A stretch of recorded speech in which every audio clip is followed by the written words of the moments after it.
Hey everybody, I don't know about you, but as you've watched out over the world, the war in Russia and Ukraine is not just isolated to Eastern Europe. It's spread all over the world, and you can see it in market instabilities. You can see it here. People who do not think that that war is affecting you, all you got to do is look at gas prices. You look at your food prices. You see the global change that has happened. But you know something that's also affected investments as well. And I've said all along, legacy precious metals is your navigator. They're the ones that see you through to get to the next level. The good news about this is even with market volatility, market instability, you've got options. And gold prices are rising as investors turn to gold. And gold presents a hedge against this inflation and that protects you against the weakening dollar, which we are seeing. Legacy Precious Metals is the only company I trust to deal with gold and silver and the other precious metals. You need this investment. You need this as part of your portfolio to keep you buffered from what we're seeing in the world, war and volatility in the market. This is where you need to be. Call Legacy Precious Metals today. Be proactive about this. Get on board with it. Call them at 866-528-1903, 866-528-1903, or you can download their free investor's guide at legacypminvestments.com. legacypminvestments.com, your navigator in a volatile world of investments. Do you want to listen to a podcast? By who? Georgia GOP Congressman Doug Collins. How is it? The greatest thing I have ever heard in my whole life. I could not believe my ears. In this house, wherever the rules are disregarded, chaos and mob rule. It has been said today, where is bravery? I'll tell you where bravery is found and courage is found. It's found in this minority who has lived through the last year of nothing but rules being broken, people being put down, questions not being answered, and this majority say, be damned with anything else. We're going to impeach and do whatever we want to do. Why? Because we won an election. I guarantee you, one day you'll be back in the minority and it ain't gonna be that fun. Hey everybody, welcome back to the Doug Collins Podcast. Glad to have you on board today. Today we've got a great episode with us, and I get to sit down with an old friend, Jason Lewis from up in Minnesota, former member of Congress that I got to know in just watching. If you've ever, folks, and you do this, if you ever just listen, if you're listening to the podcast, you're watching it today, there are certain people who can take complicated things and explain them very well and do so in a way that, and frankly, sometimes with a bite that basically could offend everybody in the room, but everybody ends feeling like, hey, that was pretty good. Jason Lewis is one of those guys that can do that. I was going to say, who the heck are you talking about? It can't be me. Yeah, Jason is with me today. Jason, one, thanks for being a part of the podcast. It's amazing to have you with me. Well, it's good to see you again, Doug. You were a real leader in the 115th when I was in D.C. as vice chair, and it was a very, very good 2 years, a time of accomplishment. We'll talk about that. But, I mean, if there were ever a time when we need communicators like yourself, it's now, because we're a nation on the brink, I'm afraid. Oh, very much so, and very much so. And I think that's one of the things. That there's a 2 year, and I won't call it an oasis, but there was 2 years, and you talk about the 115th, the Congress, was a time in which the Democrats were not happy. I mean, Trump had won the election. They were not happy, but there was still this idea. They were not sure if they were going to be able to flip the House. They still were in that mode. 8 years. They were chafing under Pelosi a little bit, Hoyer and the rest. And you still had some who wanted to do a few things. And I remember bipartisan stuff that I did, criminal justice, which was actual real criminal justice from not what we're seeing out there in these liberal cities with First Step Act. You had music modernization where we redid how, songwriters stuff get paid. We did, a lot of protections. And then we as Republicans finally stepped up and did the tax bill, which was, set up anybody, our economy should be far better than where it's at right now under Biden.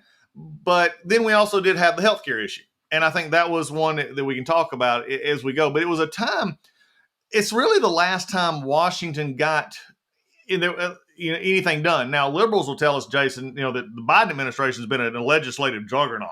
It's like, yeah, if you count partisan wins, don't you think that would be true? Well, look, as we've spoken before, these guys will put their pedal to the metal, and they know that they'd rather change the country than just change the Congress. So while Republicans are looking at polls and being afraid to say this or that when we should be dominating this election cycle, Democrats keep passing bills. They keep basically doing these things that's going to make this a country and a state of Georgia that your parents wouldn't recognize. And that's what their modus operandi has been. Now, I do think there was that window. I worked with Democrats on regional government reform, on organ donation. You worked with them on criminal justice and all the rest. And then all of a sudden, there was almost like a Dr. Jekyll and Mr. Hyde. I think they became so deranged with President Trump that they basically jumped the shark. And now we're seeing a party whose the squad is controlling, not the old centrist Democrats like Scoop Jackson, or you can go back to Dan Rostenkowski for that matter. So it is a different world. But I do think that when you look at that window of the first 2 years of Trump, like the first 2 years of Reagan, we got more done, over 1,000 bills. It wasn't just tax reform, almost did healthcare reform, were it not for somebody going south in the other chamber at the last minute. But we got VA reform. We did more deregulation, congressional review authorizations than any Congress in history. We did all of the things that left this economy and this country with peace and prosperity. And in the span of a year and a half of this new radical Democrat leadership, frankly, I don't want it to sound too hyperbolic, but they destroyed urban America and they're working on the rest of it. Yeah, because they're just isolating around. Jason, before we get into some more of this, one of the things I've always loved to do about this podcast, and I've had a lot of folks like yourself and others that they know us and they know me, and I'm sure you get this at airports, you get it. Like, hey, aren't you? And and so they only know us that way. So one of the things that I always like to do, at least for a few minutes at the beginning of these podcasts, is sort of talk about your evolution, because we talked about it. Frankly, it was on your radio with you on the radio this morning. We talked about where we've come from. And look, my first introduction to you was not in Congress. It was listening to you when you filled in for Rush, on the radio. How did you tell us a little bit about your background, and then what staircase you fell down to say, I need to run for Congress? Like, how do I do this? Well, I get the same thing you do. I was, in the airport the other day, and somebody came up to me, Doug, and said, I know you. Didn't you used to fill in for Rush, and you were in Congress for a while? And I said, yep, that's me. And they said, whatever happened to you anyway? So we all get those.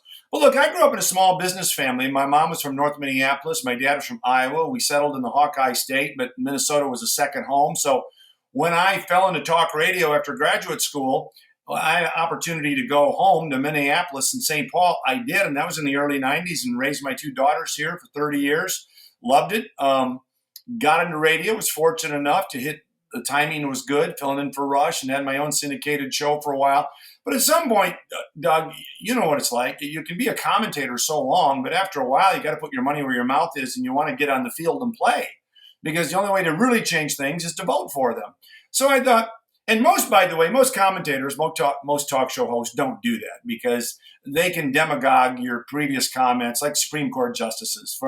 And I knew that would happen with me, and it did with CNN and all the rest. But I really didn't care. I just said, look, I want to do something. And I was fortunate to come into Congress with a new president when we really had an opportunity to do things, and we did. But it was really just more of an angst about, look, you can talk all day long, but at some point, suit up, get in the game. And so I did do that, and served, I thought, in one of the more consequential terms of Congress. And then I ran for the U.S. Senate alongside the president here in Minnesota. And 2 years ago in October, we were neck and neck with Tina Smith, who is the Democrat, I would say, from Minnesota, but really she represents Planned Parenthood, her former employer. But I felt that we were going to win Minnesota. I felt the president win, and we did great. I collected more votes than any other statewide candidate in Minnesota history. We outperformed the top of the ticket by 2 points, but we had 1.9 million absentee ballots. That's 60% of the total Minnesota vote came by mail.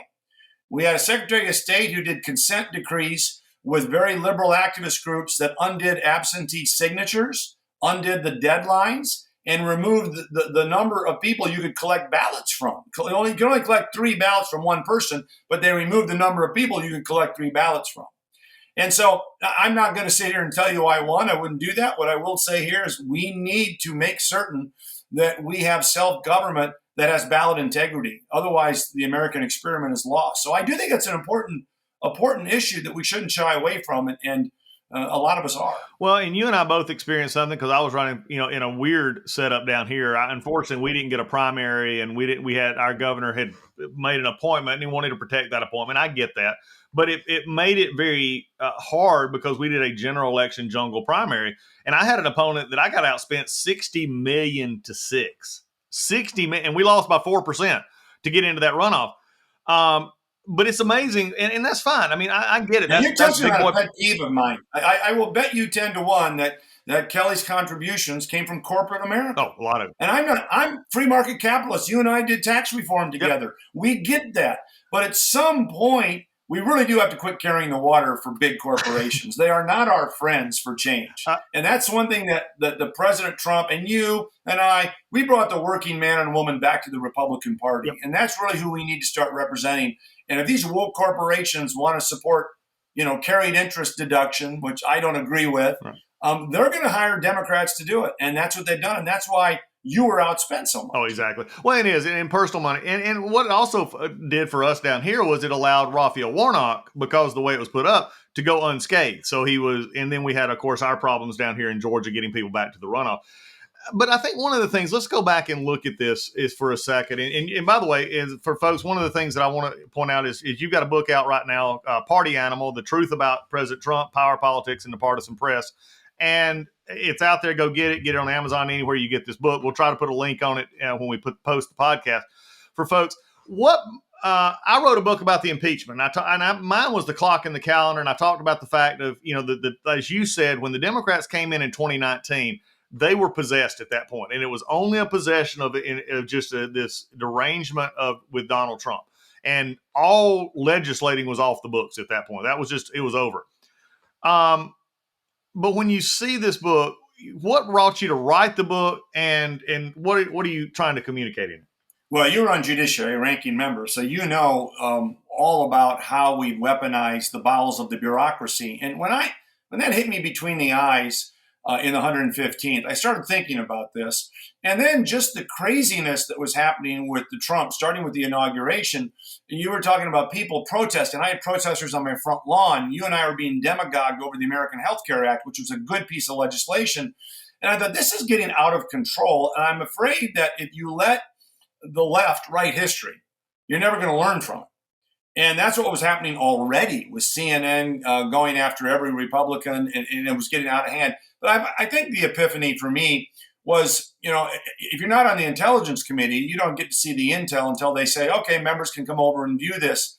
And it was when I did that and trudged over to the Capitol Visitor Center and looked at this stuff. And all I remember, Doug, is sitting there going, is this all there is? Is this all there is? And we were consumed for 2 years. It was thwarting our ability to move legislation. The media were gaga over this lying, just absolute lying. Trump's going to be indicted tomorrow. He's a Russian asset. There was a Trump Tower meeting, all of which proved to be a lie. And I thought, okay, I'm going to start taking a journal. And so I started writing a journal. And what happened was that that started to continue through 3 campaign cycles, 16, 18, and 20. Well, then 20 came around. I'm the Senate nominee, and we are locked down except for rioters in Minneapolis. The 3rd precinct was burnt to the ground. Talk about destroying government property, right? And it was so Orwellian. I continued with these journals. And so now in 2021, I had all these journals, and you know what it's like to write a book. You got to put it in readable fashion. So I found a cabin in the Minnesota Northwoods, and for a year and a half, I just hunkered down and wrote basically a history of how we got to the point where we've weaponized the government on behalf of one party. That's really it in a nutshell when you talk about Party Animal, the book. Well, it is. Well, one of the things is it's often run. I just saw one of our candidates, and I'll just leave it at this point nameless. Republicans, we get hung up on I call this the bumper sticker a lot of times. Democrats do it better because they're willing to give up a lot if they can get a policy. They don't really care how it looks. But we like bumper stickers. We want to do, we try to blame things, and then we do the term limits. We do whatever. We throw out what's ever popular. You've just hit something, and I've took a lot of criticism over the years about term limits because I've said, frankly, right now in the United States House, it's less than 8 years. Did you? And most people don't realize this, that in this next Congress, there'll be less than 40% of the membership of the Republican caucus have ever served with anybody that came in before Donald Trump. So, I mean, it's huge turnover. And you see it a little bit in the Senate. It's always the anomalies. It's always the Schumers, the Pelosi's, the Don Youngs even. I'll put that. But what happens is what you just touched on, is the staff on Capitol Hill, which you got to know. A lot of them are great folks, but a lot of those committees have been there 30 years, and they don't like change. Then you go into the bureaucracy. That's where I think the biggest problem is. If you want to talk term limits, fine, but let's have some kind of at least turnover in Washington in these cubicles up and down these streets, because that's where the real governance is going, because we in Congress sort of gave our power away to them. Right. No, you're exactly right. If we don't do civil service reform, all is lost. I think an incoming president has control over 3,000 or 4,000 employees out of 2 million. So, he's going to come and go, and you're going to get those political appointees. But really, Peter Strzok and Lisa Page proved where the departments are. And the same with these committee staffs and all of that. So I couldn't agree with you more. Look, what I write in the book, Doug, is that too often Republicans want to revert back to what I call comfortable conservatism. And by that, I mean, who are you going to alienate, really, if you advocate for term limits? And I happen to be in favor of them, but I agree with you that I'm in favor of them for everybody. But who are you going to alienate? Nobody. Wearing a Ukrainian flag lapel pin. Who are you really going to alienate? Nobody. You talk about a tax cut. We believe in tax cuts, but it's about as safe a political position as you can get. But if you start talking about, we really shouldn't have a biological male swimming against my daughter's swim team in college. We really shouldn't have lawlessness in the streets, although they are talking about that. But we ought to close the borders. Or how about this? We get to the point right now with China where not too many generations ago, if you unleashed a bioweapon on the world, that would have been considered an act of war. We don't want to talk about that stuff, or globalism, or private equity, or endless wars, all of that, because you really people get upset. The Human Rights Campaign really gets upset. I don't want to go there. That's too hot. Don't want to talk about climate. Don't want to talk about elections. Don't want to talk about. So what gets changed? Yeah, nothing. Not much. Look, it's gotten even so bad with Kamala Harris. I mean, this is really an interesting point. That Kamala Harris was asked by Chuck Todd in a recent interview, and she made her standard pitch about the border being the most secure border, and even Chuck Todd had to call bull. Well, and that came on the follow-up of Biden and Harris and the administration saying, well, the reason the NAEP test scores for fourth graders hit a rock bottom low is because Trump mismanaged the schools during COVID 2.5 years ago. No. What? And this is the point, though, Doug, and this is why you got outraged, why I got outraged. They have a Democrat media complex. They have money and media, and they can gaslight the country over and over again by repeating the lie. And that is effective, I hate to say it. Well, it is. And they also have look, and I'm one of those conservatives, I think a lot like you. Look, we'll point out the fact of the liberalism and the media agenda that is driven. But also, it's one of those things where I'm also seeing that comfortable conservatism that you've talked about. I'm seeing conservatives use it as a crutch. And they just sit it out and they won't push back. We've got to push back, and there's ways to do that because look, their revisionist history. You and I talked about that. I made that example this morning, or when we talked on the radio, was about this big drought in the West Coast, and we talk about climate. And if you don't believe everything's climate, huge drought. It's been going on for frankly, it's been on for about 15 years now. But there was several articles, and I think I don't want to say where it's printed, but it was one of the larger publications said it's the worst drought in 1,200 years. Okay, I'm slow, but I get math. Even if I had to take, my hands and my shoes off, I can figure this out. That's 800 AD. So all that I'm told it is the combustion engine, it's people, it's cows, it's whatever. They just undercut their own argument, and they don't even understand that they're undercutting their own argument. But who's going to point it out other than Doug Collins? That's the issue, isn't it? That's what gaslighting is. You keep telling people the sky is green when it's blue, and pretty soon enough people say, well, I'm not going to go there. It's green. And that's why they called it climate deniers. Then we went to vax mandate deniers. Now we're COVID deniers. Now we're at election deniers. At some point, this self-censorship has got to stop, and you get nothing done. The Democrats aren't consumed with being too radical. They don't mind it. And yet Republicans, I can guarantee, this, it wasn't that long ago where the top Republican consultants were all members of the Lincoln Project. That's who those guys were. That's who's advising Republicans not to talk about climate change, not to talk about this radical trans ideology, not to talk about China, not to talk about the border. I mean, so I do think, look, I mean, I was never going to be in danger of becoming a career politician. The voters saw to that. But I'm glad I stuck to my guns and didn't apologize for what I believed and got some good things done, because I couldn't live with myself otherwise. What's the point of it all? Well, you got to do it at a certain point. And okay, I'm going to go here. You went there a little bit. Explain to me, again, talk about revisionist history or just changing history. I don't care what you call it.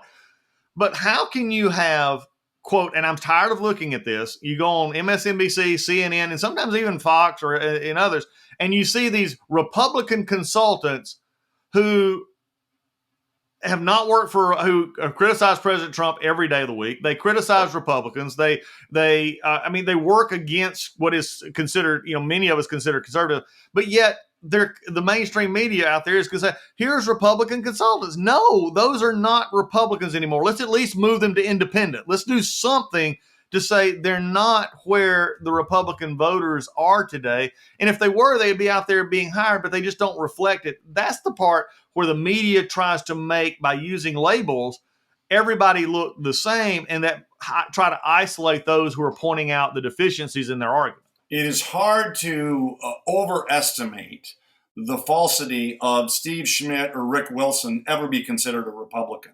And this whole notion of I'm glad you brought this up, because everybody thinks it's Trump's abrasive personality. And let's be honest, he's a different kind of politician. You and I both know that. Not afraid to say that, but different times call for different leaders. But it wasn't that bugged him. I mean, he's not humble enough. You think Barack Obama was humble? Bill Clinton was humble? It's not that. It was the issues Trump was threatening them with. The end of globalism, the controlling the border, all of these issues that they were advising their Republicans. Oh, no, you really ought to come out with a climate platform. You really need to do that. And don't alienate the human rights campaign by being a traditionalist. You can't do that. And so Trump was threatening that status quo issue-wise. And I think that's why they turned on him. That's why they didn't like him. And now from, Bill Kristol to Schmidt to Wilson, they are venomous in their hatred. And I really do think the Republican Party needs to get serious about telling those people politely, here's the door, we'll see you. Because you can't operate like this. We saw that in the 115th. You and I were working hard to pass an American Health Care Act that undid the price controls, that let people choose the health insurance they wanted to get. The CBO admitted it would lower premiums. Now, the reason we didn't get nicked in 2018 on the tax reform, because we passed it and it worked. Had we passed that, I'm convinced it would have worked.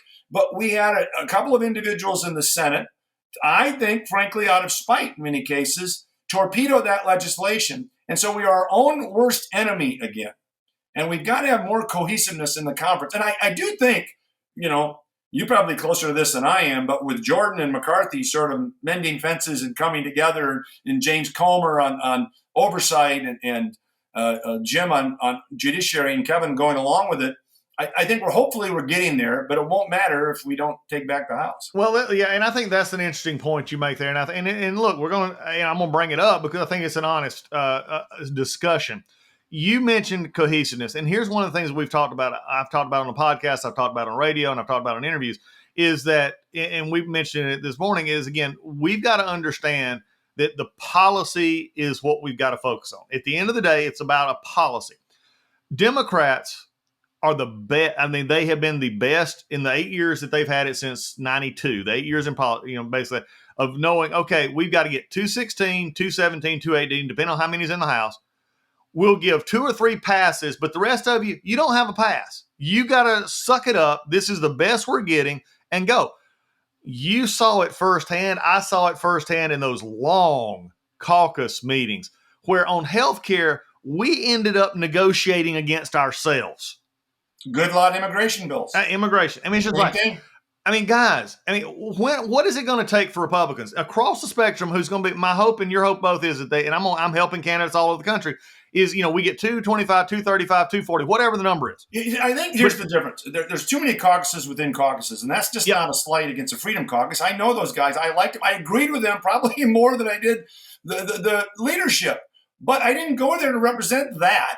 I went there to get this stuff done.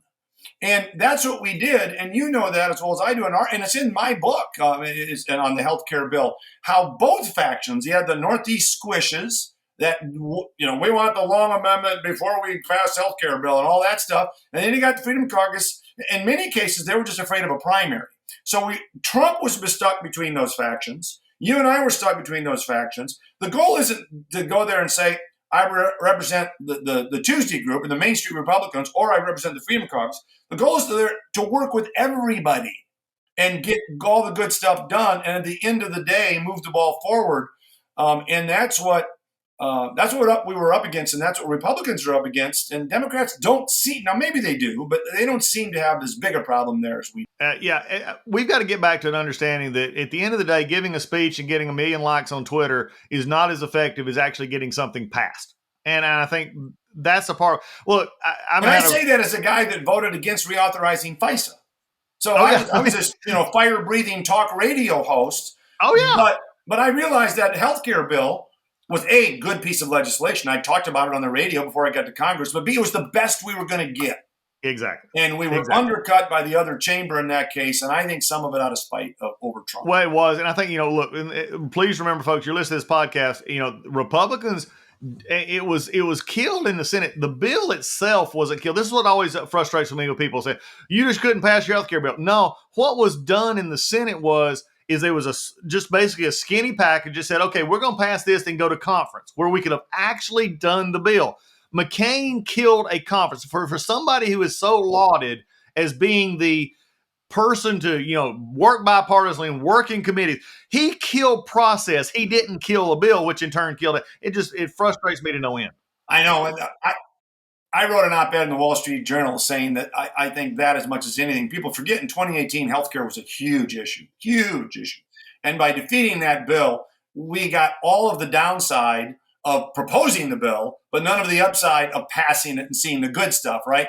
So I wrote an op-ed in the Journal about how I think McCain's thumbs down really hurt our chances in the midterm. The Washington Post, just what you said. Oh, Lewis doesn't know what he's talking about. There was the skinny bill he was voting. That wasn't the point. It was the point to get something to conference. That was it. And it's really frustrating because, as I say, we're our own worst enemy sometimes, and we got to get over that and move the ball down the field, like you say. But these consultants, they're leading the charge. The Lincoln Project Republicans. Well, one of the things, Jason, and I'll refuse to name the name to keep that person anonymous. They're still in Congress. But I'll never forget in 2018 those fights, and I was in Rules Committee as well. I'd been there 4 a.m, and we'd have people come in. You got to put this amendment in. You got to put this amendment in. And I remember one of these amendments, I'll leave it as amorphous as I possibly can. It was dealing with the risk pools, those kind of things. And we couldn't get past these votes if we didn't get this in. So we had to rework everything. And one of the proponents, I'll just say a proponent, there was many of them, but one of the proponents, said, you got to do this or I can't vote for it. Well, we got it in the bill. We got it out of the House. Later in that 2018 cycle, you're exactly right. That was a huge issue in many of our races. And one of the reasons, frankly, we lost because we had members who couldn't explain it.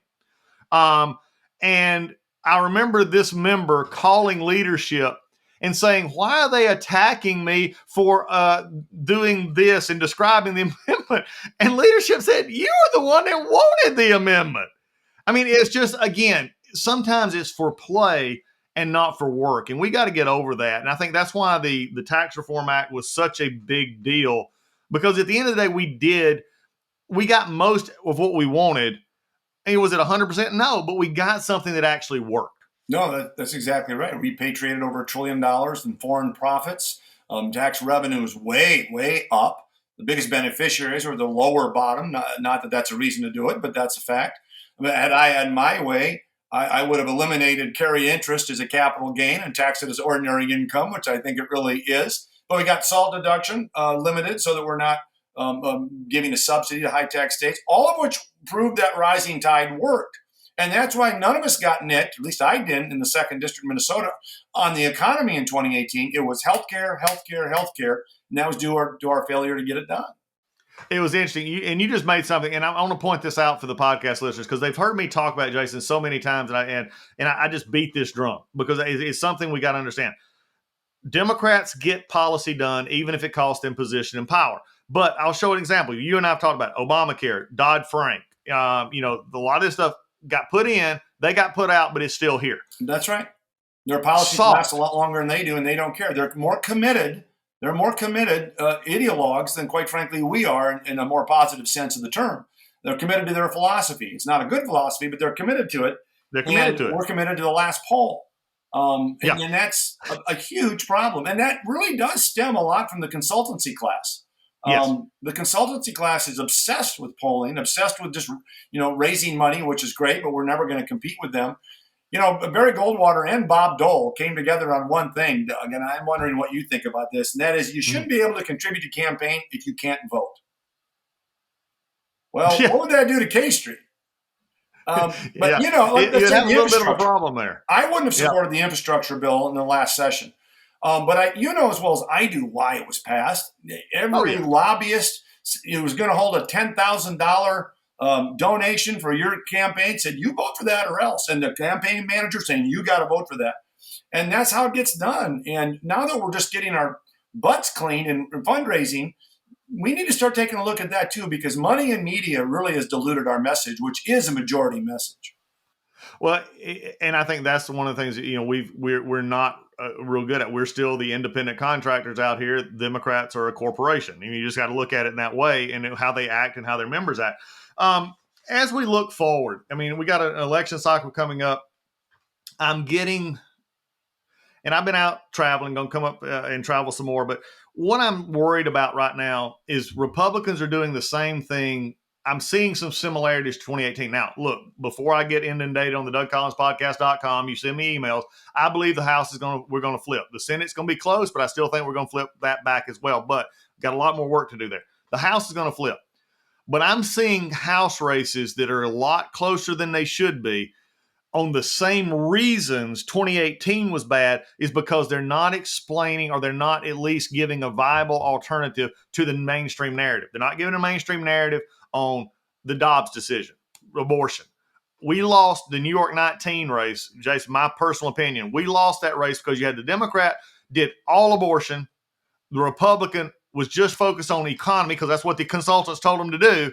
And he never answered the abortion question. You are so right about that. And I'm seeing this, and look, and I'm not saying by any means, I'm as pro-life as they come. You're not going to see Doug Collins modify on that. But we've got to explain it instead of just letting them lie about it.